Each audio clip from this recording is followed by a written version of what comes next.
up playing racing games in the 2000s, there's a good chance you know what Midnight Club is. And if True. you do, you probably Hold on, go back. Already. I hate to do this. I hate to do this to you, but I gotta see it. I gotta see it.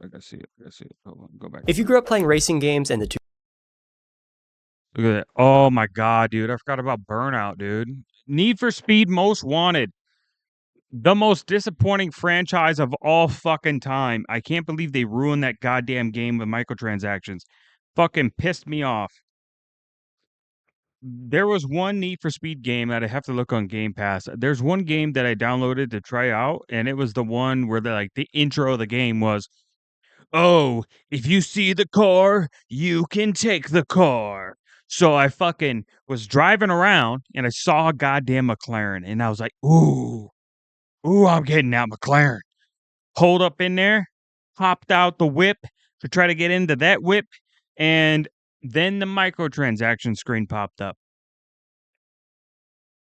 You can buy this McLaren for $19.99 in our store. And I absolutely wanted to throw my fucking computer out the goddamn window. What the fuck happened to my game? I know I've been gone for a while, right? I haven't been keeping up. But goddamn did they ruin it. Gran Turismo was never good. Fucking fight me. Same thing with Forza Motorsport. Way too controlled, way too simulator, way too nobody gives a fuck. 2000s, there's a good chance you Midnight Club Street Racing was my game. This is the one. This is the one that set the standard for me for just open roaming, not doing a fucking thing that I should be. Fucking game. know what Midnight Club is. And if you do, you probably remember it fondly. There's something special about ripping through a city at night, playing one of the best video game soundtracks of all time, while trying not to wake up your parents as you scream in agony every time you fail the same time trial over and over again. Facts. At its peak, the Midnight Club franchise was one of the best-selling racing series in gaming. The final entry moved nearly 5 million copies across PS3 and Xbox 360, making it Rockstar's second highest moneymaker at the time. It had a cult following, a reputation for intense street racing action, and an open-world formula that was ahead of its time. And then, nothing.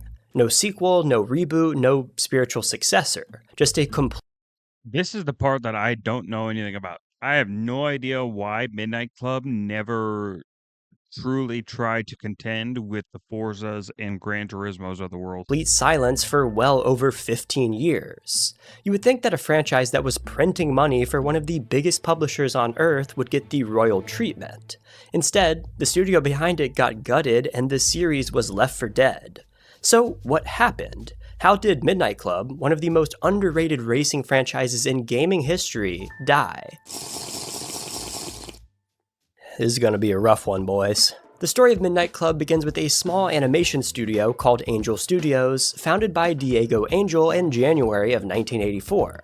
They weren't a game developer, they made computer animations for films and music videos, and they were good at it. They worked on visual effects for The Lawnmower Man in 1992, which became a surprise box office hit, and they won an MTV award for their FX work on a Peter Gabriel music video in 1994. But more importantly, the company culture was something special. Vacation time was plentiful, and it was common for Diego to hand out tequila to employees on what they called Sippy Whippy Fridays.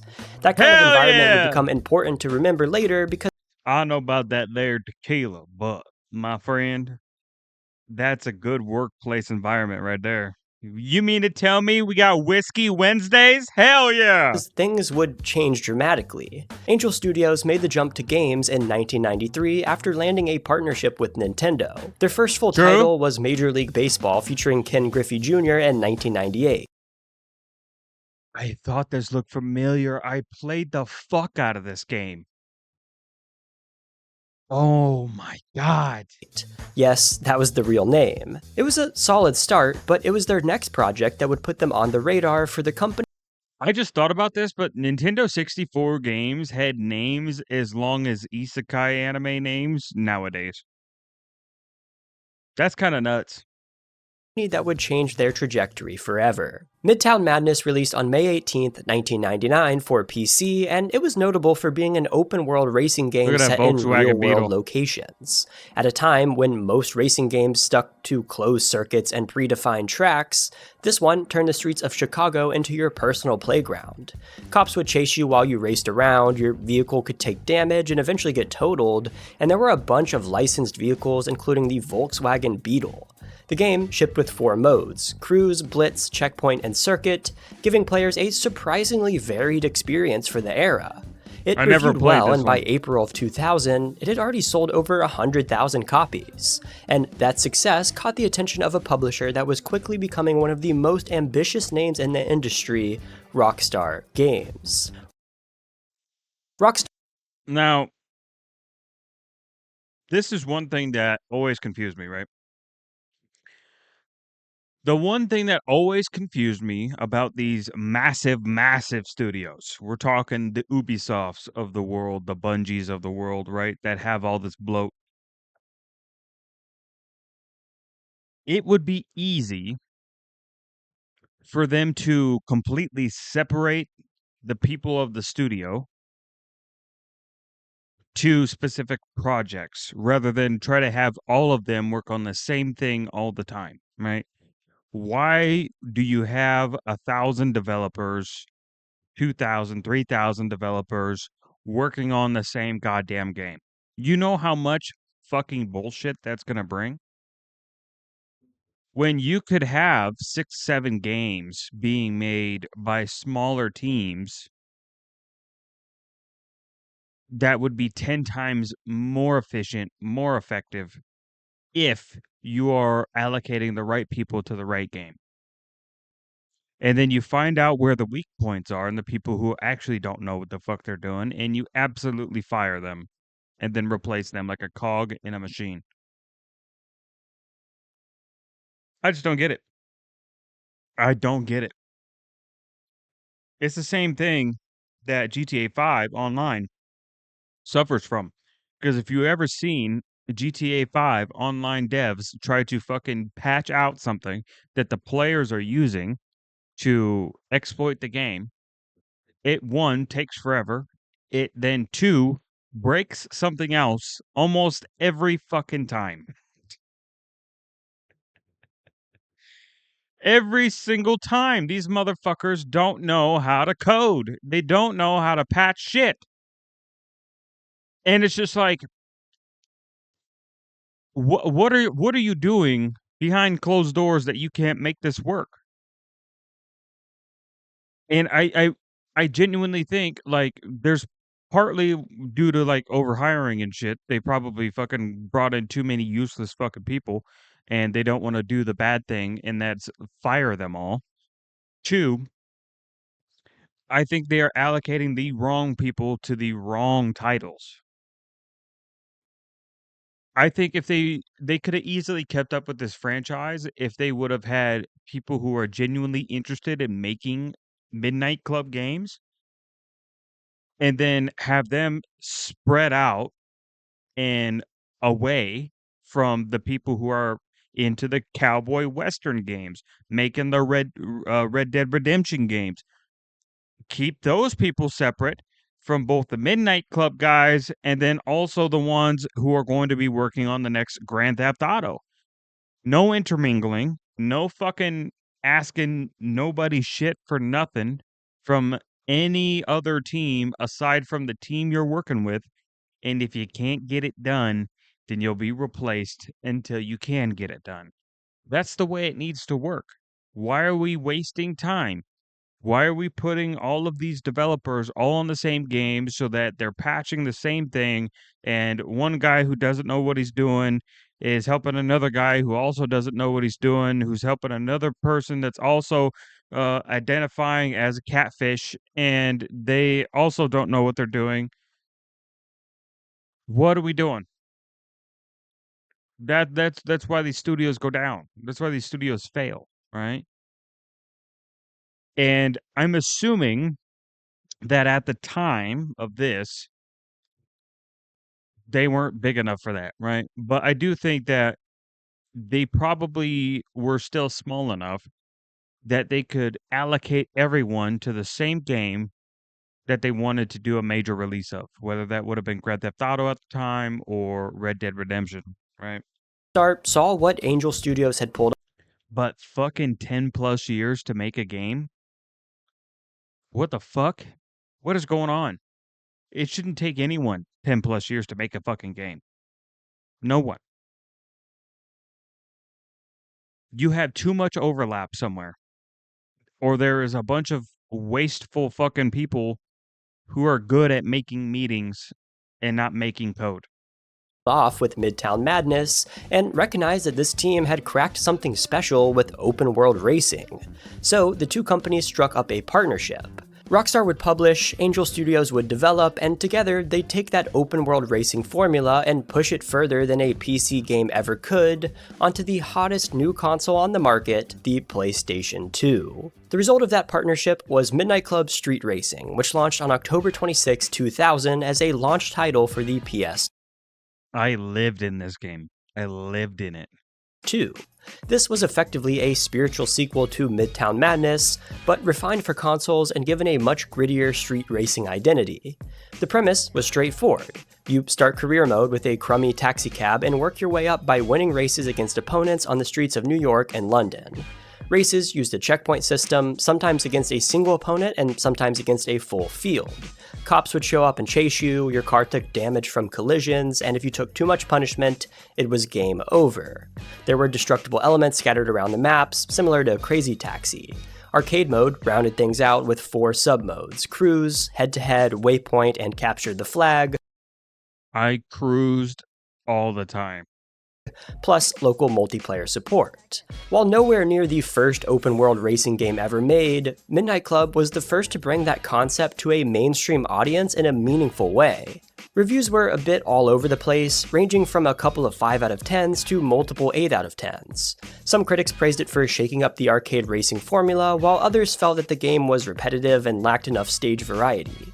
Despite the mixed reception, it still won IGN's Racing Game of 2000 award, and by December of that year, it was the 5th best-selling PS2 game on the market. Over its lifetime, the game generated $43 million in revenue on 2.5 million units sold. Not bad for a launch title from a studio that had only been making games for a couple of years. What's wild is that Midnight Club Street Racing wasn't even Angel Studios' only PS2 launch title. On the exact same day, October 26, 2000, they also released Smuggler's Run through Rockstar. That game sold 120,000 copies by the end of the year and landed as the 9th best-selling title of 2000. A sequel followed in October of 2001 that reviewed even better, though we don't have exact sales figures for that one. I'm gonna be honest, Smuggler's Run looks like ass. Releasing 2 launch titles simultaneously for the PS2 was a serious flex, and it helped Angel Studios sharpen their skills in the racing and open world space while building a much stronger relationship with Rockstar. That relationship turned permanent in 2003, when Rockstar's parent company, Take-Two Interactive, acquired Angel Studios and rebranded them as Rockstar San Diego. On paper, this sounds like great news. Angel Studios had proven that they could ship quality titles, and now they had the financial. So, my theory is correct. They were consumed and reallocated to a game that they weren't really ready to make. Financial backing of one of the biggest names in gaming. But behind the scenes, the acquisition came with a very different reality. According to a detailed report from Polygon, Rockstar wasn't fully convinced that buying Angel Studios was a good idea, so there was an unspoken understanding within the studio that the San Diego team had to constantly prove their worth. Gone were the days of sippy-whippy Fridays and a relaxed work environment. How unfortunate. Almost overnight, the culture shifted to one of extreme crunch. Their first major test under the Rockstar banner was a game codenamed Agent, an open-world espionage title with a James Bond vibe. Rockstar's headquarters in New York provided the concept and gave San Diego very little time to make it work. As one former artist put it, the idea was, no matter what, you do not go home until it's time to sleep. Employees were sent to Washington, D.C. and Cairo to take reference photos for the game and actually got arrested during the trip. They were eventually released, but it piled on even more stress to an already pressured team. Things spiraled even further when the game's producer, Louis Gigliotti, left the company along with 11 other team leads to form Concrete Games. New leads took over, but they struggled to grasp the creative vision that the Houser brothers at Rockstar wanted. After years of work, all San Diego had to show for Agent was an engine. The project was effectively shelved in favor of what would become Red Dead Redemption, which, by the way, is the first video game that I ever 100%. What did I say? Yep. They were consumed and put to work on a game that they should have never had a hand in. They should have kept them. The acquisition is one thing, right? I don't give a fuck about the acquisition. It's the reallocation to something that they were not prepared to make is what killed them every time. Every fucking time. Microsoft, Xbox does this, and they're doing it right now. So the people who made Forza Horizon 5, they are also making Fable. That doesn't make any fucking sense. Doesn't make any fucking sense. And I guarantee you, based off of Forza Horizon 5, Fable is going to be one of the worst releases for Xbox. It is. It's going to be watered down fucking garbage. You won't have any of the humor that Fable was ever based on. It won't have it's going to miss about every element of Fable that made that game what it was.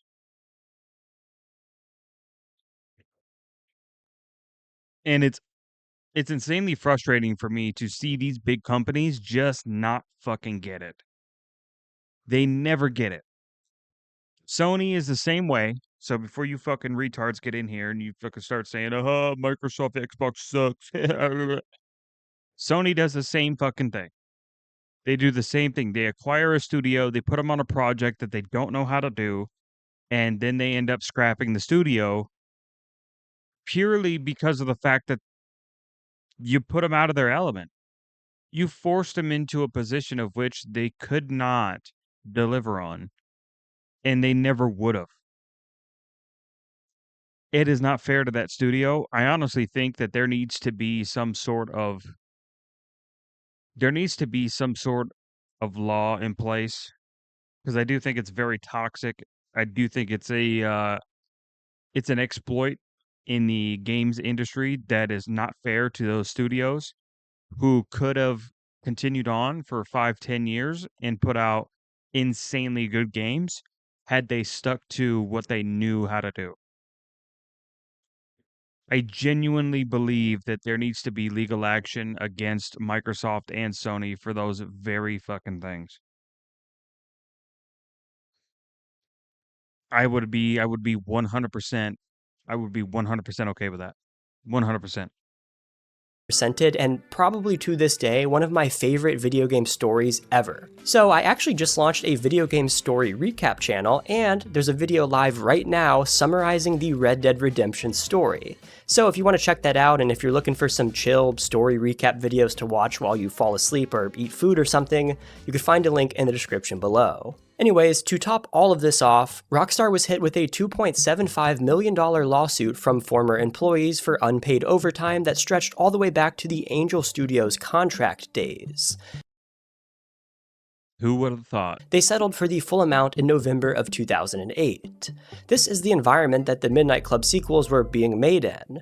But despite all of this chaos, the games themselves kept getting better. So, Midnight Club 2 was the first game released under the Rockstar San Diego name, and it was a significant step up from the original. The game took players across 3 new cities: Tokyo, Los Angeles, and Paris. Motorcycles were introduced for the first time, the maps were bigger than anything in the first game, and the production values were noticeably higher. The AI was also more unpredictable and aggressive, to the point where Midnight Club 2 is honestly still one of the most difficult racing games you can play today. The game didn't try to be a realistic driving simulator. It leaned into the fun factor with new moves like two-wheel driving and burnouts that you could unlock as you progressed. Career Hell mode was yeah! mostly the same structure as before, just more polished and longer, with a lot more freedom in how you reached checkpoints. A lot of people forget, like, this was the Forza game. Like, if you weren't playing Forza, you're playing this. There were tons of potential routes through each race, some way better than others, which added a layer of strategy that the first game didn't really have. Arcade mode got a major addition in circuit mode, which offered your standard multi-lap races. Beating all of them was required to unlock the final career race, which gave players a reason to actually engage with every part of the game.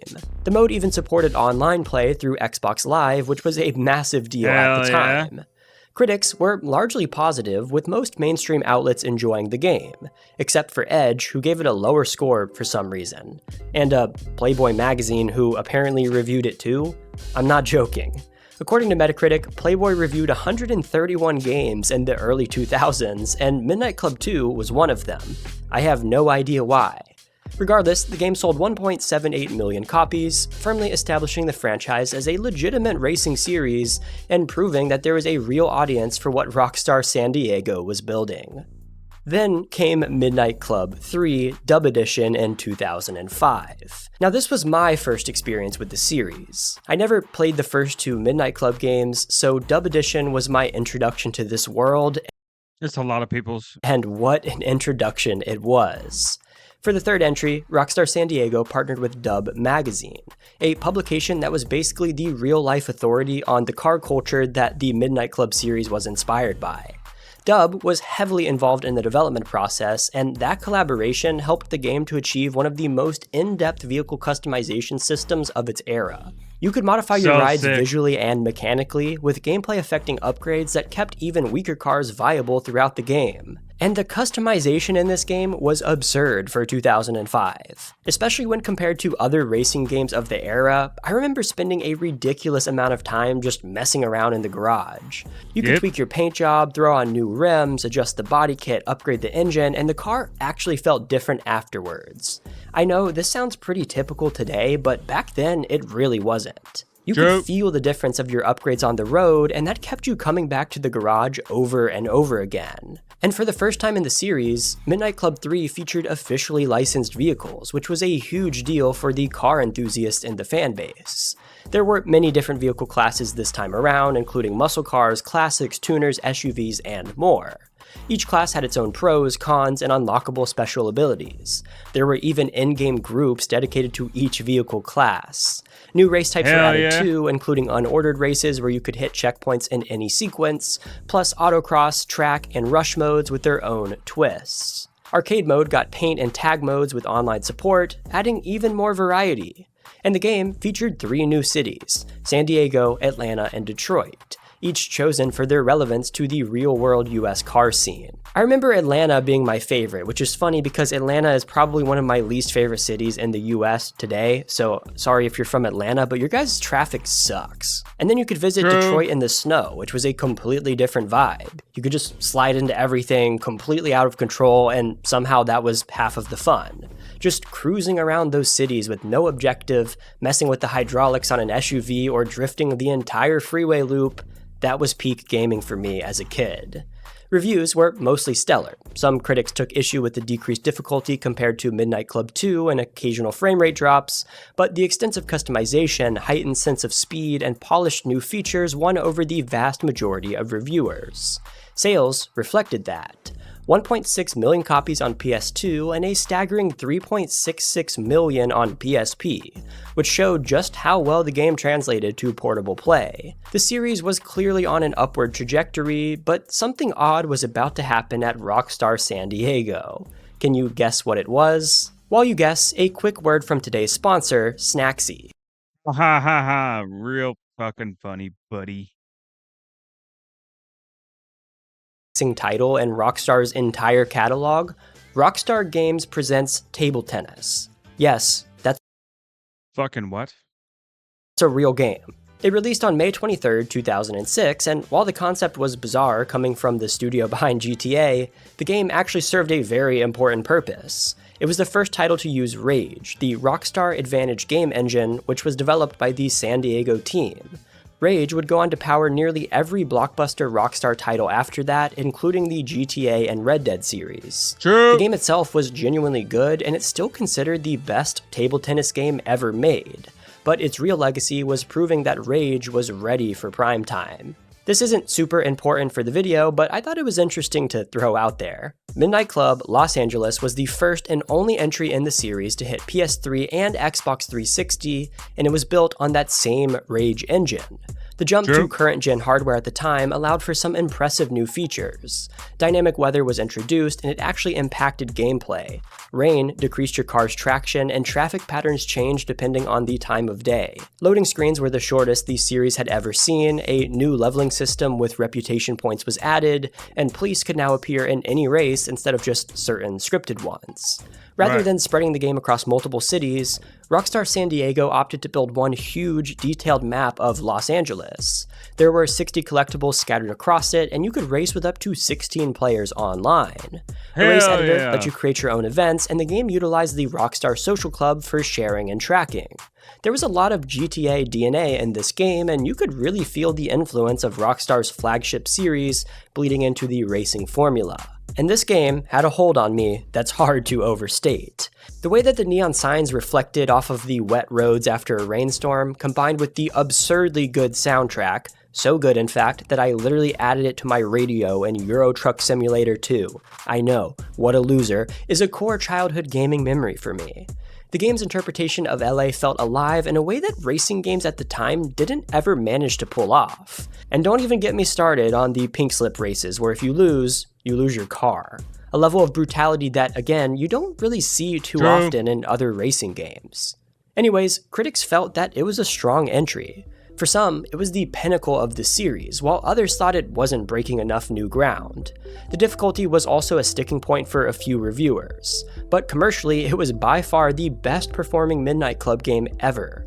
It sold 2.5 million copies on PS3 and 2.4 million on Xbox 360 over its lifetime, with a subsequent PSP port moving just under 1 million units. The franchise was at its absolute peak in terms of sales. By any reasonable measure, you'd expect a sequel to be a given.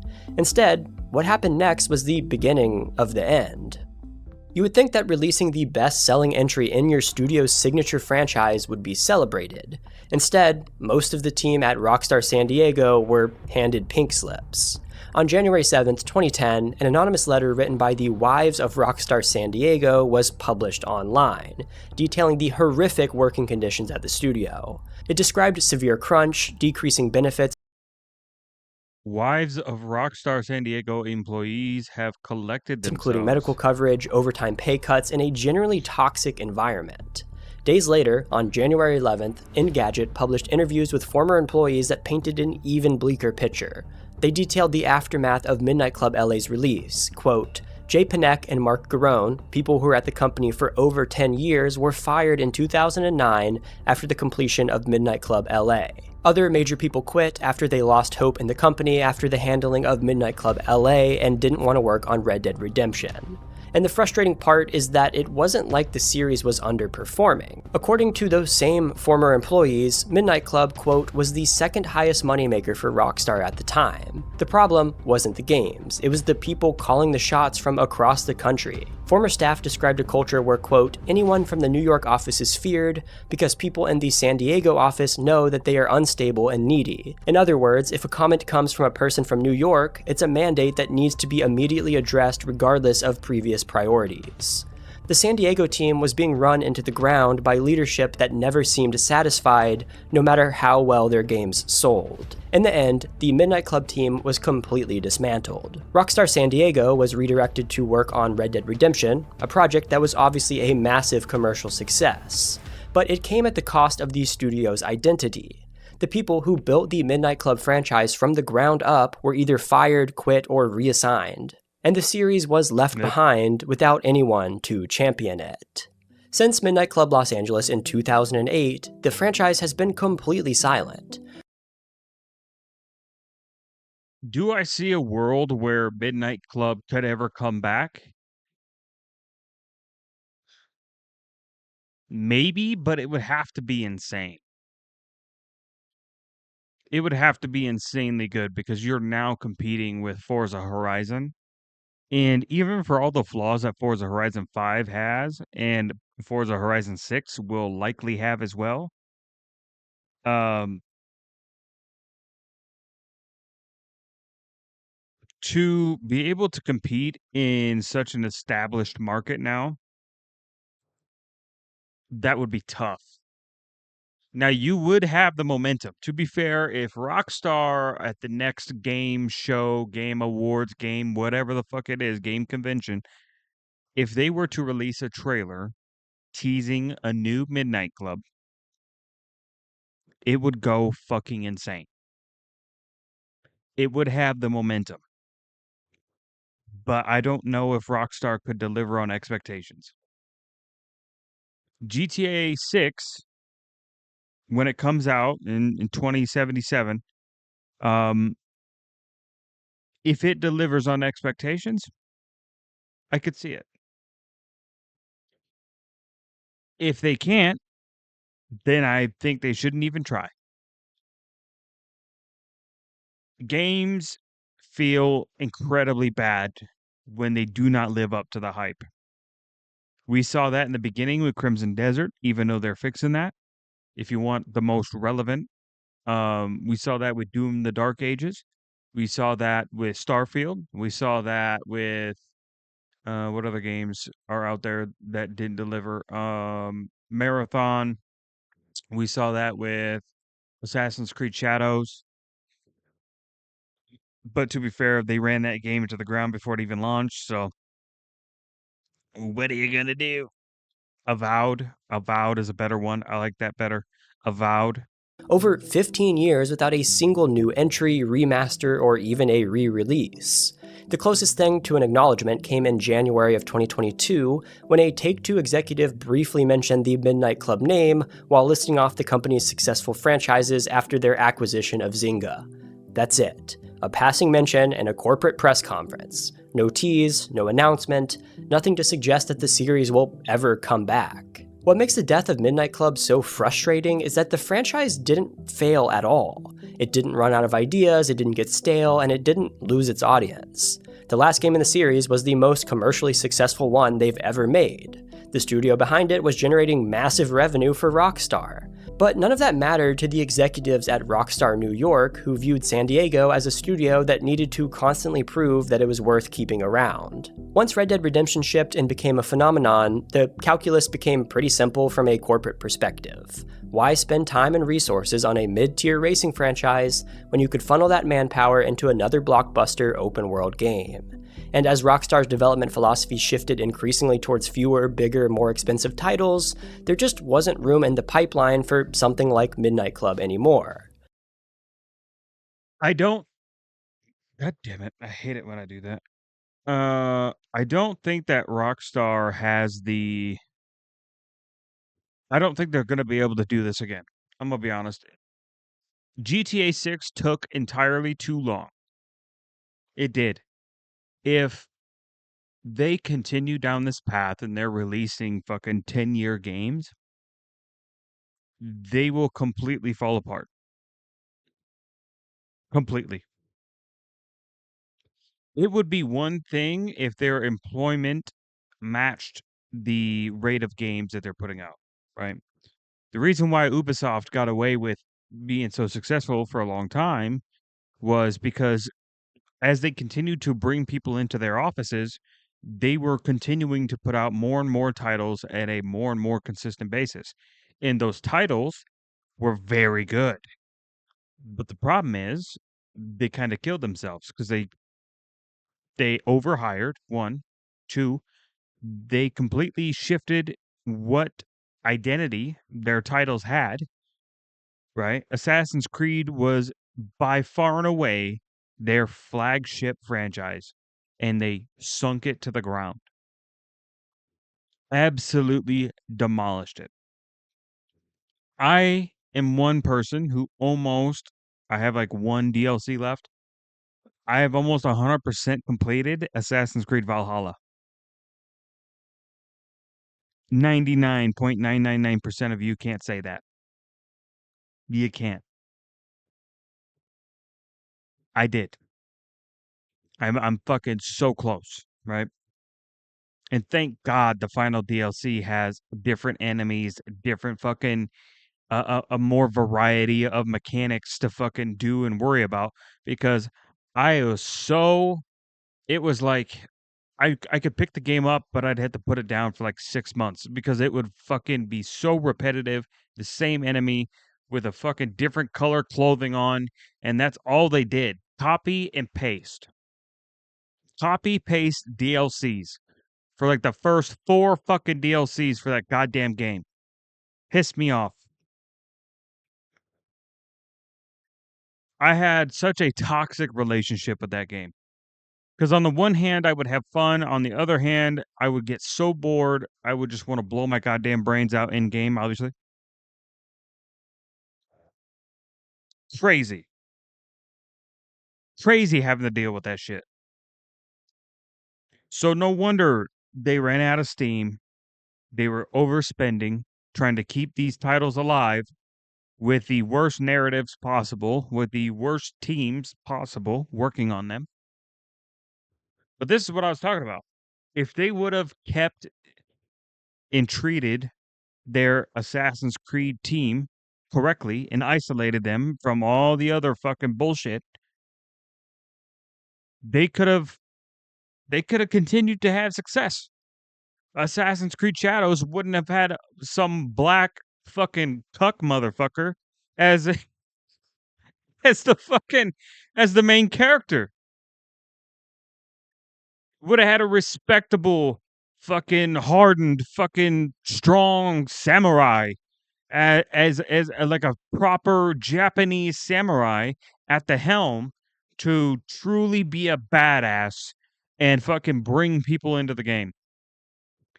My friend tried to argue with me one time when I was talking to him about Assassin's Creed Shadows, and he's like, "Why are you mad that there's a black person in it?" And I literally retorted with, "Why are you okay with the fact that there's a black person in it?" And then I followed that up with, there are dozens, if not hundreds, of proper, insanely badass Japanese samurai they could have chosen to be in that place. It is 100% a woke bullshit fucking implant to push identity politics and nothing more. And he's like, and I'm trying to think of what he said. And he's like, well, I don't know, man. It just doesn't seem like that big a deal. And then I followed that up with why didn't they have a black man as the as the fucking protagonist of Assassin's Creed Valhalla? And I was like, I'll tell you fucking why. Because that person was white. It was white as fuck.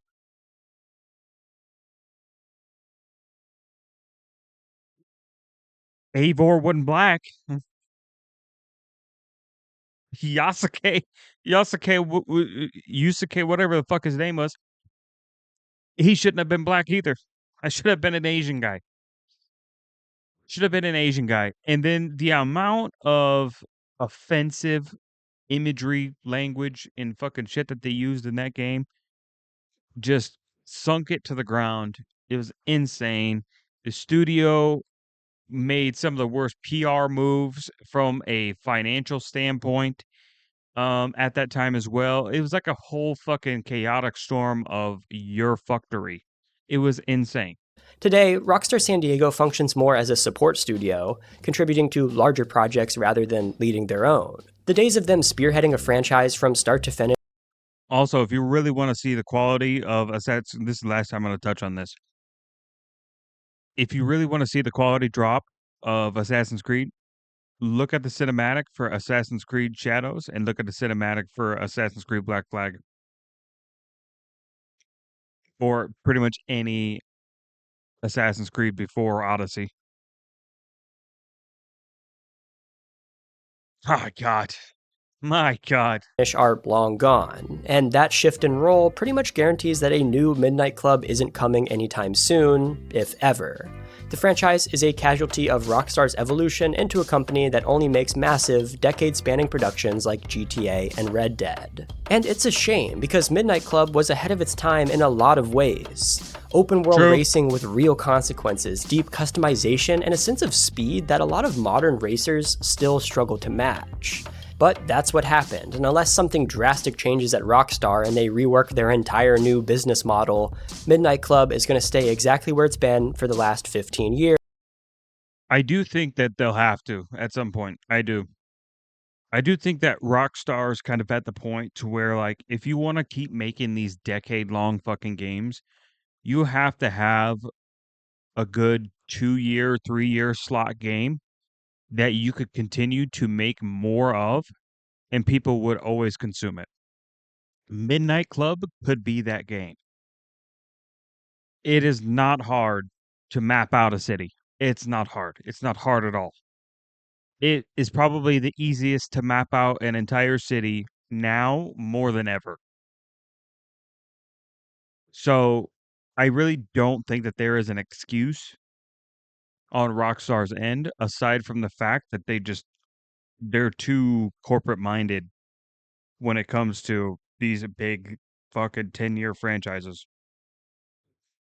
When something that would make them less predatory toward microtransactions on players in their communities would be to have a game that they could guaranteed, if they do it right, make a shit ton of money on, more than enough to not only keep the studio going and funded to continue to make more of those games, but also allocate the rest of it towards funding for the next GTA, the next Red Dead, the next whatever fucking game that they're making.